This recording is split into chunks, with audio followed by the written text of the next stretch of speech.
How much does fear play into preventing us from grasping perspective, though? Oh no, fear is everything. Yeah, like if there was one concept that I would suggest to people to take a daily confrontation with, is fear. The problem with fear is that it lies, right? So fear tells you, hey, you know, if you say that to that girl, she's gonna know she has you, you know, and she'll never really be attracted to you if she knows how much you attracted to her. Don't say that, no. How we get her is when she walks by, ignore her. Right, it's a little, You know, it's like, pop it on your shoulder. fear tells you dumb shit like that, right?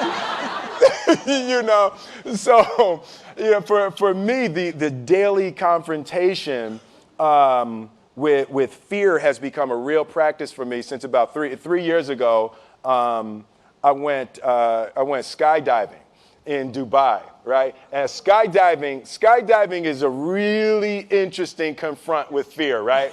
So I gotta stand up. I'm sorry, I gotta stand up. All right. So all your friends, what happens? You go out. I dropped my thing. Yeah. So what happens is you go out the night before and you take a drink with your friends, and somebody says, "Yeah, we should go skydiving tomorrow." And you go, "Yeah, we'll go skydiving tomorrow." "Yeah, yeah." And you go, "Yeah." And everybody goes, "Yeah." Right? And you go home you by yourself, you're like, Right? You're like, well, yeah, I mean, they was drunk too. Right? So maybe they not, maybe, I mean, we don't have to go. We don't have to do it. So then that night you're laying in your bed and you just keep, and you're terrified. You keep imagining over and over again jumping out of an airplane, and you can't figure out why you would do that, right? And you're laying there and you have the worst night's sleep of your life, but you still have the hope that your friends were drunk, right? So you wake up the next day and you go, down and you say where you were going to meet, and everybody's there. You're like, oh, shit.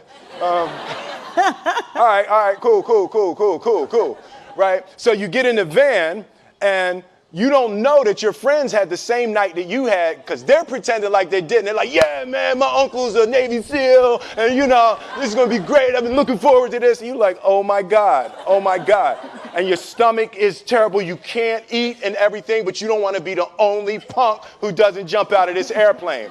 So you get there, and then you have this safety brief. And you're standing there, and the guys will tell you, well, if the chute doesn't open, what's going to happen is you're doing, well, why the hell, what could happen? That the chute wouldn't open, right? So you do a thing, and what you do is your first jump, you're attached to a guy who is going, he's going to walk you out. So you go, and you get there, and there's an airplane, and nobody's stopping. Everybody's still going. So you get onto the airplane, and you're sitting there, and it's extra because you're sitting on some dude's lap, some stranger. You're sitting on his lap, and it's like, you're trying to make small talk. Yeah, man. So you be jumping with people all the time, huh? Right? So, and then you just want to make sure, you got kids, right? You got people you need to see, right? You just want to make sure he's serious, right? So you get in there. So everything's normal. So you fly and you go up to 14,000 feet, and you notice there's a light. It's red and it's yellow and green, right? So right now the light's red. So then you start thinking at some point the light's going to go green, but you don't know what's going to happen, right? And you wait, and it goes yellow, and the light goes green, and somebody opens the door, and in that moment you realize you've never been in a freaking airplane with the door open. Right? Terror. Oh, sorry, I'm spitting. Oh, sorry. No, terror, right? So you go, and then, if you were smart, you sat in the back so you don't go first, right? And then people start going out of the airplane. And you go, and the guy walks you up to the end of the thing, and you're standing, and your toes are on the edge, and you're looking out down to death. And they say, on 3. And they say, 1, 2, and he pushes you on 2 because people grab on 3, right? Right? and you go,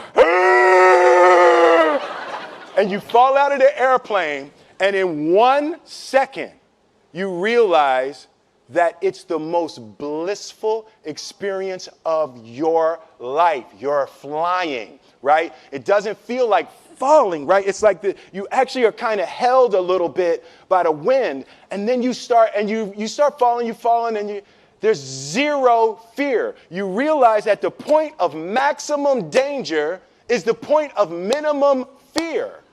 It's bliss. It's bliss. And you're flying. Right? And you're doing that. And then 20 seconds, 25 seconds, 40 seconds. And you have enough time to just kind of be like, oh, shit, that's that building. I saw like that one. Oh, you can see the ocean.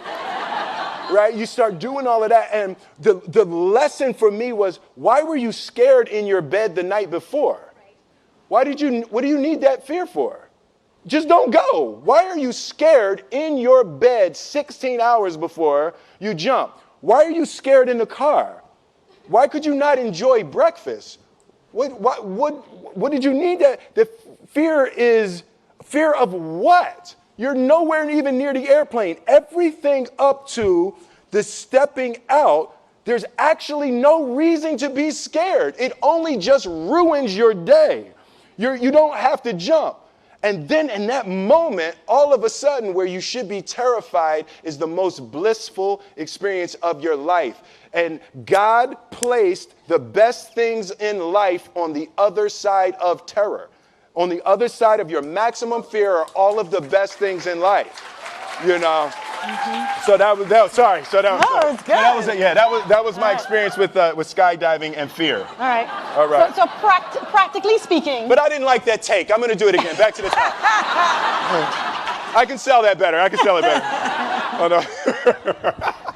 But when you decide to do something like that, like how does it work practically? Do you call your wife and be like, I might be dead tomorrow. Right. No, but that's... But I made a drunk promise. Yeah, I made a drunk promise. Yeah. How about this? So I jumped. I had such a mystical, powerful, spiritual experience.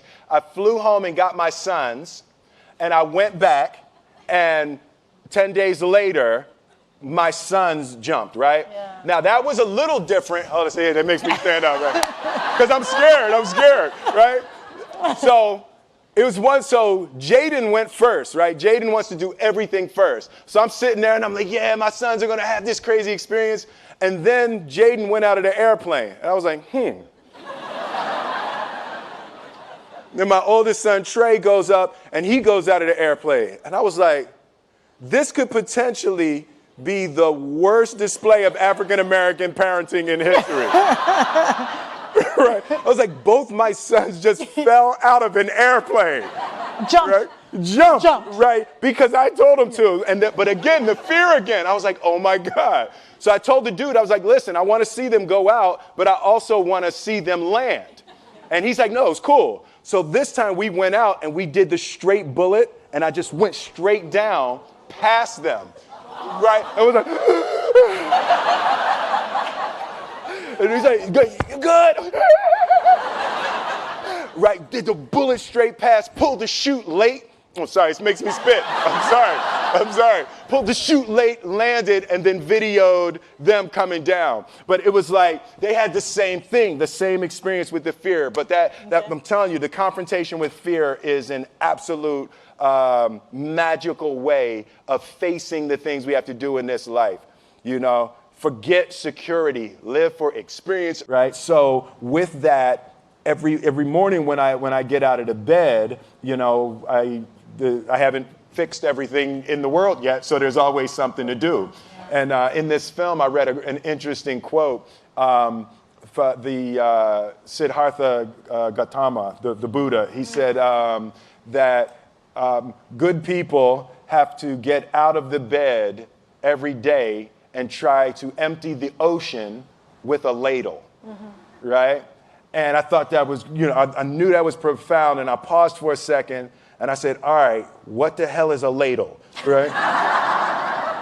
right? So that, I touched it on my iPad, it's ladle. Oh, it's like a big spoon, Okay. As we it's say like in a Philly. soup spoon. Yeah, it's like a soup spoon. I was like, why are you a soup spoon? So trying to empty the ocean with a soup spoon, as the mentality of how you wake up every day to try to do good in the world. So for me, I'm really driven by continually trying to elevate my mind and elevate my spirit and care for my body, and to be able to love as many people as effectively as possible with this mystery of life that I've been given.